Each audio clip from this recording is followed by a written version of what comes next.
Alors le deuxième cas pratique que je voulais vous présenter, c'est une autre entreprise qui est encore dans l'artisanat, donc c'est assez intéressant, il y a pas mal de découvertes dans ce domaine-là, de gens assez créatifs.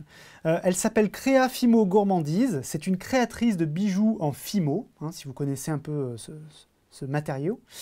Et donc en fait elle fonctionne un peu par concours, c'est-à-dire qu'elle a une grosse page, je crois que c'est plus de 36 000 fans aujourd'hui, alors je vous parle. Et en fait ce qu'elle fait, c'est qu'elle trouve des partenaires qui sont un peu dans le même univers qu'elle, et elle n'hésite pas à les mettre en avant, faire un échange de bons procédés, et à créer donc des concours qui vont plaire à ses fans, qui vont plaire aux fans de la partenaire, bref, un véritable gagnant-gagnant-gagnant, hein, que ce soit pour les deux pages fans ou pour les fans en question. Donc là, vous avez un exemple, hein, elle a créé un concours il y a quelques temps pour une marque. Donc elle explique un petit peu son concours. Vous voyez, elle fait une belle image, on a vraiment envie de cliquer dessus, ça donne envie. On a une petite présentation du concours, on a une description, et on a un règlement qui explique, voilà, il faut faire telles actions pour pouvoir participer au concours. Et comme vous pouvez le voir, vous avez un excellent retour, hein, vous avez beaucoup de partages, de gens qui discutent, etc.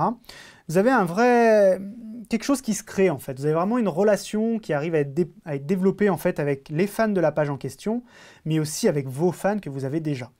Donc ça, c'est vraiment quelque chose d'intéressant. D'ailleurs, je vous invite à aussi consulter cette page qui a vraiment de bonnes idées. Elle publie régulièrement des vidéos. Elle n'hésite pas, vous voyez, on a encore une force de l'image. Hein, on voit ces bagues un peu qu'elle a pu créer. C'est des choses qui donnent vraiment envie. Elle met dans le coin gauche, en bas à gauche, en fait, son logo.